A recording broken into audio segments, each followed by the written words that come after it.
السلام عليكم ورحمة الله وبركاته. أستغفر الله الذي لا إله إلا هو الحي القيوم وأتوب إليه.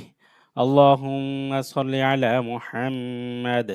اللهم بارك على محمد. رب زدني علما. أعوذ بالله من الشيطان الرجيم. বিসমিল্লাহির রহমানির রহিম। আলহামদুলিল্লাহ, আমরা 18টি ক্লাস শেষ করেছি। আজকে আমাদের 19তম ক্লাস। গত ক্লাসে আমরা নুনে সাকিন তানবিন সম্পর্কে বিস্তারিত জেনেছি। নুনে সাকিন তানবিনের পর কোন অক্ষর আসলে গুণনা করতে হয়, কিভাবে গুণনা করতে হয় সেটা আমরা জেনেছি। আজকে আমরা র নিয়ে কিছু নিয়ম পড়ব, র এর নিয়ম পড়ব। র কখন পাতলা পড়তে হয়, কখন মোটা করে পড়তে হয়। এরপর আল্লাহ শব্দ কখন আল্লাহু পড়তে হয়, কখন আল্লাহু পড়তে হয়, সেটা আমরা ইনশাআল্লাহ আজকে জানব। তো গত ক্লাসে আমরা এই পৃষ্ঠা যখন নুনে সাকিন তানবিনের উদাহরণগুলো পড়াচ্ছিলাম, তখন মাঝখানে 2টা লাইন বাদ দিয়েছি। হুদাল্লিল মুত্তাকিন পর্যন্ত পড়ে আমরা আবার মিম বাদি থেকে শুরু করেছি। কারণ নুনে সাকিন তানবিনের সাথে এটা হলো, এটার পর থেকে মুত্তাকিনের পর থেকে আবার এখান থেকে হচ্ছে সম্পর্কিত, এটার সাথে সংশ্লিষ্ট একটা পড়া। সেজন্য আমরা মাঝখানে 2 লাইন বাদ দিয়েছি। আজকে আমি সেই 2 লাইন এখন বানান করে পড়ব। একটু মনোযোগ দিয়ে আপনারা খেয়াল করবেন। ফা জবর ফা, মিম আলিফ জবর মা, ফামা। র জবর র, বা জের বি, রবি। ফামা রবি। এখানে মাটা টান হবে জবর পর আলিফ, এটা মাদের হরফ। জবর পর আলিফ আসলে টান হয়। ফামা একটু টান হবে। র জবর র, বা জের বি, রবি। হা তা জবর হাত, তা জের তি, রবি হাত্তি। এই হাটা এই তাকে ধরবে, কারণ সাকিন আল অক্ষর আর তাজদিদ আল অক্ষর একসাথে আসলে তাজদিদ আল অক্ষরকে ধরে।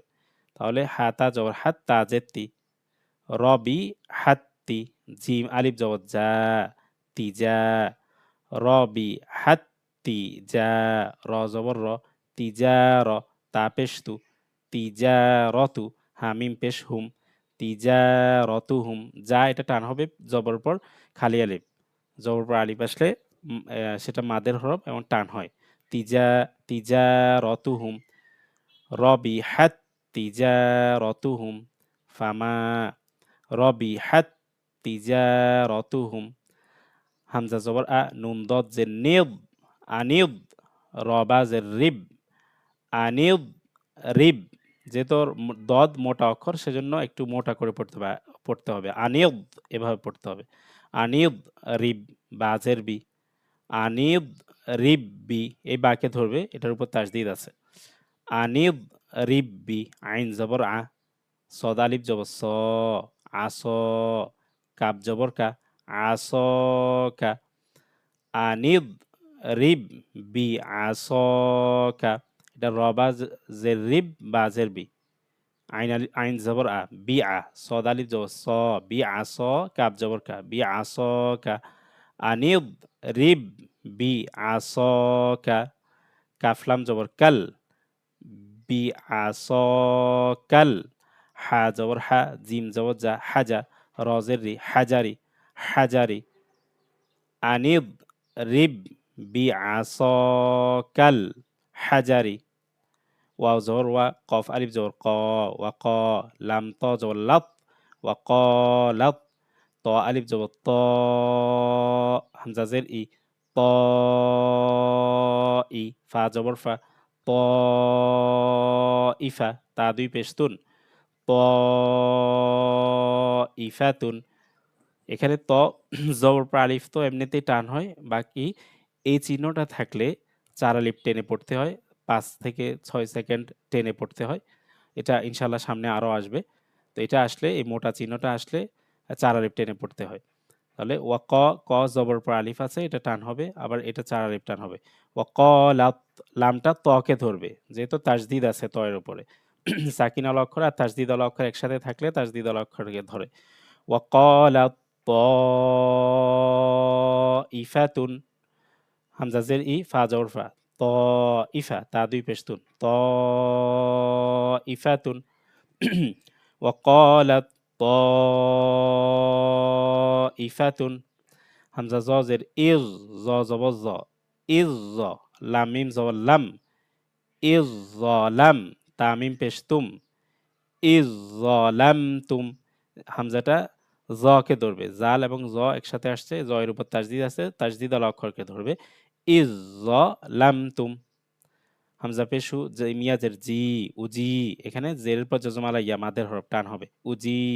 বা দাল জবর বাদ, এখানে তাকে ধরবে না, তায়ের উপর সাকিন আছে, কিন্তু দালের উপর তাজদিদ আছে, তাজদিদ আল অক্ষরকে ধরবে, বা দাল জবর বাদ, উজি বাদ। দাল আইন জবর দা, ওয়া জবর ওয়া, দা ওয়া, তা পেশতু, দা ওয়াতু, কাপ পেশকু, দা ওয়াতুকু, মিম আলিফ জবর মা, দা ওয়াতুকুমা, উজিবাদ দাওয়াতুকুমা। তাহলে আমরা এখানে দেখলাম তাজদিদ আলা অক্ষর আর যজমাল অক্ষর একসাথে আসলে তাজদিদ আলা অক্ষরকে ধরে কিভাবে পড়তে হয় সেটা আমরা দেখেছি। এরপর মিম বাদি থেকে বিন নাসিয়া পর্যন্ত গতকাল আমরা পড়েছি, নুনে সাকিনের পর যখন বা আসে ছোট মিম দিয়ে গুণনা করে পড়তে হয়, মানে গত ক্লাসে আমরা পড়েছিলাম। যারা দেখি নাই ক্লাসটা, আমরা ইনশাল্লাহ সেটা দেখে নিব। আচ্ছা, এরপরে আজকে আমরা ক্লাসের শুরুতেই বলেছি আমরা র এর যে নিয়ম আছে সেটা আমরা বলবো, আল্লাহ শব্দের নিয়মটা বলবো। তো যখন র এর উপর জবর অথবা পেশ হয় সেটা একটু মোটা করে পড়তে হয়, আর যখন জের হয় তখন সেটা পাতলা করে পড়তে হয়। মোটা করে পড়াকে এটাকে পুর বলা হয়, আর করে পড়াকে বারিক বলা হয়। মানে আমরা এটা মনে রাখলে হবে যে যখন র এর উপর জবর এবং পেশ হবে তখন সেটা মোটা করে পড়তে হয়, জের হলে পাতলা করে পড়তে হয়। এরপর র সাকিন তার আগে যদি জবর হয়, র এর উপর জবর জের কিছু নেই কিন্তু সাকিন আছে, মানে যজম চিহ্নটা আছে, র এর আগে যদি জবর অথবা পেশ হয় তখন সেটা মোটা করে পড়তে হবে, আর যদি জের হয় তখন সেটা পাতলা করে পড়তে হবে। আমরা ইনশাআল্লাহ যখন উদাহরণ দেখাবো আপনারা ভালোভাবে বুঝতে পারবেন। দেখেন এখানে র বা জবর রব, বা জের বি, রব্বি, এটা কিন্তু রাব্বি হয় নাই, রব্বি, কারণ র এর উপর জবর, র এর উপর জবর এবং পেশ হলে সেটা মোটা করে পড়তে হয়, রব্বি, এটা রব্বি, রাব্বি না, রব্বি। মিম ওয়াও পেশ মু, সিন খাড়া জবর সা, মু সা, মু টান হবে, পেশের পর জজমালা ওয়াও, রব্বি সা। ওয়াও জবর ওয়া, হা আলিফ জবর হা, ওয়াহা, র ওয়াও পেশ রু, ওয়াহা রু, পেশ আছে এখানে মোটা করে পড়তে হবে একটু, রু, ওয়াহা রু, নুন জবর না, ওয়াহা রু না, রব্বি মুসা, ওয়াহা রু না। কফর জবর কর, ইয়া জবর ইয়া, কর ইয়া, তা দুই যে তিন, কর ইয়া তিন। দেখেন এখানে কর, কর হয়েছে, কর হয় নাই, মানে একটু মোটা, কর, কর, এভাবে একটু মোটা হয়েছে, কারণ র সাকিন তার আগে জবর। আমরা বলেছিলাম র সাকিন তার আগে যদি জবর অথবা পেশ হয় তখন সেই র মোটা করে পড়তে হবে, এটা কর হবে, কর হবে না, কর, একটু মোটা করে, কর। ইয়া জবর ইয়া, কর ইয়া, তা দুই যে তিন, কর ইয়া তিন, কর ইয়া তিন। কফ র পেশ কুর, বা আলিফ জবর বা, কুর বা, নুন দুই জবর নান, কুর বা নান। এখানে র সাকিন তার আগে পেশ, এটাও মোটা করে পড়তে হবে, কুর, কুর বা নান, কর ইয়াতিন, কুর বা নান। র ঝাজের রিজ, দেখেন এটা রয় নিচে জের, আমরা পড়েছি র এর উপরে জবর বা পেশ হলে র মোটা করে পড়তে হবে, জের হলে পাতলা করে পড়তে হবে। দুইটা পড়েছি আমরা নিয়ম, একটা হলো র এর উপর জবর পেশ হলে মোটা হবে আর জের হলে পাতলা হবে। আরেকটা হলো র সাকিন তার আগে যদি জবর অথবা পেশ হয় মোটা করে পড়তে হবে, আর র সাকিন তার আগে যদি জের হয় পাতলা করে পড়তে হবে। এখানে র এর নিচেই জের আছে, তাহলে এটা পাতলা হবে, এটা রি হবে, রি। এটা র, রু এভাবে মোটা হবে না, রি হবে, রি। তাহলে র জাহাজের রিজ, রিজ। কফ দুই জবর কন, কফ লাম দুই জবর কল, রিজ কল, রিজ কল, লাম জবল্লা, রিজ কল্লা, কাপমি পেশ কুম, রিজ কল লাকুম। এখানে আমরা পড়ার সময় কফের উপর তানবিন আসছে, তানবিনের পর লাম আসছে, ওই যে নুনে সাকিন তানবিনের একটা নিয়ম চলে আসছে, এটা আমরা পড়েছিলাম। তানবিনের পরে ওই ৮টি অক্ষর আসলে হামজা হা আইন হা গইন খ র লাম আসলে গুণনা হয় না, এটা গুণনা হবে না, রিজ কল লাকুম। তাহলে এটা পাতলা হবে, রিজ কল লাকুম। মিম র জের মির, এখানে র সাকিন তার আগে জের আসছে, এটা মির। আগের মতো যে আমরা যেভাবে এখানে কর পড়েছি এভাবে মোটা হবে না, যেহেতু জের আসছে র সাকিন তার আগে এটা মির হবে, মির, মির এভাবে হবে না, মির স্বাভাবিক হবে, মির। মিম র জের মির, ইয়া জবর ইয়া, মির ইয়া, তা দুই যে তিন, মির ইয়া তিন। ফা র জের ফির, এখানেও র সাকিন তার আগে জের আসছে পাতলা হবে, আইন ওয়াও জবর আও, ফির আও, ফির আও, ফির হবে না, ফির, ফির আও, নুন জবর না, ফির আও না। জাল্লাম যে জিল, হামজা ওয়াও জবর আও, জিল, জিল আও, ইয়া এবং আলিফ হবে না যেহেতু এগুলোর মধ্যে কিছু নেই। জিল আও, তা আলিফ জবর তা, জিল আও তা, দাল জেদি, জিল আও তা দি, জবর পর আলিফ, তাটা একটু টেনে পড়তে হবে, জিল আও তা দি। তাহলে রয়ের উপর জবর অথবা পেশ হলে র মোটা করে পড়তে হবে, রয়ের উপর, রয়ের মধ্যে জের হলে পাতলা করে পড়তে হবে, অথবা র সাকিন তার আগে যদি জবর অথবা পেশ হয় মোটা হবে, আর র সাকিন তার আগে যদি জের হয় তাহলে পাতলা করে পড়তে হবে। আমরা উদাহরণগুলো দেখলাম, আমরা বারবার এই উদাহরণগুলো দেখব।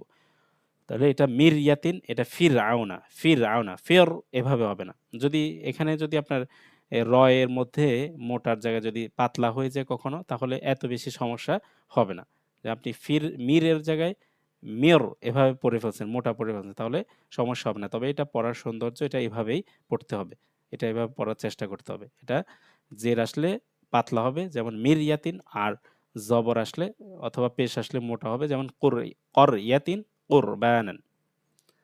আচ্ছা, এখন আমরা আল্লাহ শব্দের নিয়মের মধ্যে চলে যাই। আল্লাহু অথবা আল্লাহুম্মা ২ টা শব্দ আছে। একটা আল্লাহু, এটা হচ্ছে আল্লাহুম্মা, আল্লাহুম্মা। আল্লাহু শব্দের মধ্যে হামজা, শুরুতে যে হামজাটা থাকে এটার উপর যদি জবর অথবা পেশ হয় তখন ল হবে। এটা ল হবে। এই লামটা ল হবে। অথবা আল্লাহুর আগে আল্লাহু শব্দের আগে জবর অথবা পেশ হলে সেটা আল্লাহু, এবং আল্লাহুম্মা শব্দের আগে জবর অথবা পেশ হলে সেটা ল হবে। আর যদি জের হয় সেটা লা হবে। আমরা উদাহরণ দেখলে বুঝতে পারবো। দেখেন, এটা হামজা লাম জবর আল, লাম খাড়া জবর ল, আল্লাহ হা পেশু আল্লাহু। এটা আল্লাহ হয়েছে কারণ ল এর আগে জবর আছে। আল্লাহু, আল্লাহু বলা যাবে না কারণ এখানে জবর। আল্লাহু। তারপরে এটা লিল্লাহি, এখানে ল এর আগে জের আছে। এটা লিল্লাহ হবে না, লিল্লাহি, কারণ এই লটার আগে জের। লিল্লাহি। রসুলিল্লাহি, এটা লাম লাম জের লিল, লাম খাড়া জবর লা, লিল্লাহ হাজের হি, লিল্লাহি। র জবর র, সিন ওয়াও পেশ সু, এটা র মোটা হবে যেহেতু র এর উপর জবর। র জবর র, রা হবে না, র, সিন ওয়াও পেশ সু, সু টান হবে, পেশের পর জজমালা ওয়াও মাদের হরফ। রসু, লাম লাম জের লিল, রসুলিল, লাম খাড়া জবর লা, রসুলিল্লাহ হাজের হি, রসুলিল্লাহি। এটা আল্লাহ শব্দের আগে জের আসছে, এটা ল হবে না, লা হবে। রসুলিল্লাহি, আল্লাহর আগে জের। হামজা লাম জবর আল, লাম আলিফ জবর লা, আল্লাহ, এটা লাম আলিফ জবর লা, এটা আল্লাহ হবে। এটা যেহেতু আল্লাহ শব্দও না অথবা আল্লাহুম্মাও না, সেজন্য এখানে এটার পূর্বে জবর হলেও এটা লা হবে। আমাদের কথা হচ্ছে আল্লাহু শব্দ নিয়ে আর আল্লাহুম্মা শব্দ নিয়ে। এখানে এটা আল্লাহুও না আল্লাহুম্মাও না, এটা শুধু লা। তো লা এর আগে যদি জবর আসে এটা লা এ থাকবে। এটা আল্লাহ, আল্লাহ। তা আইন যাব তা, বা পেশ বু, তাবু, দাল ওয়া পেশ দু, তাবুদু। পেশের পর যজমালা ওয়াও আসলে আমরা জানি মাদের হরফ টান হয়। কিন্তু এই চিহ্নটা যখন আসে বাঁকা, এই চিকন চিহ্নটা আসলে ৩ আলিফ টেনে পড়তে হয়। ৩ থেকে ৪ সেকেন্ড বা এভাবে টেনে পড়তে হবে। তা'বুদু, এটা সামনে আরো ইনশাআল্লাহ আলোচনা আসবে। আমরা পূর্বে এখানে পড়েছি মোটা চিহ্ন এভাবে আসলে তাহলে ৪ আলিফ টেনে পড়তে হয়। আ আর যদি মাদের হরফের উপর আরকি, মাদের হরফের উপর মানি জবর পর আলিফ, আলিফটা হচ্ছে মাদের হরফ। মাদের হরফের উপরে যদি এরকম মোটা চিহ্নটা আসে তাহলে ৪ আলিফ টেনে পড়তে হবে। আর যদি এরকম চিকন চিহ্নটা আসে, এই যে এখন ওয়াও সাকিন তার উপরে, এখানে মাদের হরফের উপরে এই চিহ্নটা আসছে তাহলে এখানে ৩ আলিফ টেনে পড়তে হবে। তো এটা হবে তা'বুদু, আল্লা তা'বুদু, দালটা ৩ আলিফ টেনে পড়তে হবে। হামজা লাম জবর আল, লাম লাম জবর লাল, ইল্লাল, লাম খাড়া জবর ল, ইল্লাল্লাহ, হা জবর হা, ইল্লাল্লাহা। এই লটা এখানে লা হবে না, ল হবে। কারণ এই আল্লাহ শব্দের পূর্বে এখানে জবর আছে। সেজন্য এটা, এই আল্লাহুটা ল হবে, লা হবে না। ইল্লাল্লাহা, আল্লাহ তা'বুদু ইল্লাল্লাহা। হামজা লাম জবর আল, লাম খাড়া জবর ল, আল্লাহ, হামিম পেশ হুম, আল্লাহুম, মিম গইন জবর মাগ, আল্লাহুম মাগ। এটা আল্লাহু হবে কারণ আল্লাহুম্মা আগে এখানে জবর আছে। হুম্মা পূর্বে যে হামজা আছে সেটার মধ্যে জবর আছে। তো এটা আল্লাহুম্মা হবে না, আল্লাহ হবে। আল্লাহুম্মা, মিমের উপর তাসদিদ হওয়ার কারণে গুণনা হবে। আমরা জানি মিমের উপর তাসদিদ এবং নুনের উপর তাসদিদ হলে অবশ্যই গুণনা করতে হয়। আল্লাহুম্মা, ফারজের ফির, আল্লাহুম্মা ফির, লামিয়া জেল্লি, আল্লাহুম্মাগফির লি। এখানে মো রটা মোটা হবে না, পাতলা হবে। কারণ আমরা পড়েছি র সাকিন তার আগে যদি জের হয় সেটা পাতলা হয়। এটা ফির হবে না, ফির লি। আল্লাহুম্মাগফির লি। ওয়াও র জবর ওয়ার, হা মিম জবর হাম, ওয়ারহাম নুন ইয়া জের নি, ওয়ারহামনি। এটা এই রটা কিন্তু আবার মোটা হবে। কারণ র সাকিন তার আগে জবর আছে। ওয়ার হবে না, ওয়ারহামনি, ওয়ারহামনি। তো আলহামদুলিল্লাহ আমরা আজকে ২ টা অক্ষরের মধ্যে যখন সাকিন এবং তাজদিদ আসে, তাজদিদওয়ালা অক্ষরকে ধরে পড়তে হয় সেটা আমরা জেনেছি। এরপর আমরা আম র এর নিয়মটা পড়েছি এবং আল্লাহু শব্দের নিয়ম পড়েছি। তো আমরা পূর্বের ন্যায় প্রত্যেকটা পড়াকে বানান করে পড়ব এবং বানান ছাড়া পড়ব। ৫ থেকে ৭ বার পড়ব, ১০ বার পড়ব। যতক্ষণ না হয়, যদি আমার সময় থাকে ততক্ষণ ইনশাআল্লাহ পড়ব। তো এভাবে আমরা যদি পড়তে পারি, শুরুর ক্লাসগুলা নিয়মিত যদি দেখি, প্রত্যেকটা ক্লাস যদি এভাবে প্র্যাকটিস করি, অবশ্যই কোরআন শিখতে পারবো। আম আম কোরআন পড়তে পারবো অবশ্যই। তো আপনাদেরকে ধন্যবাদ আমাদের সাথে থাকার জন্য। আমরা আপনাদের জন্য দোয়া করব। আপনারাও আমাদের জন্য দোয়া করবেন। ভালো থাকবেন। আসসালামু আলাইকুম ওয়া রাহমাতুল্লাহি ওয়া বারাকাতুহু।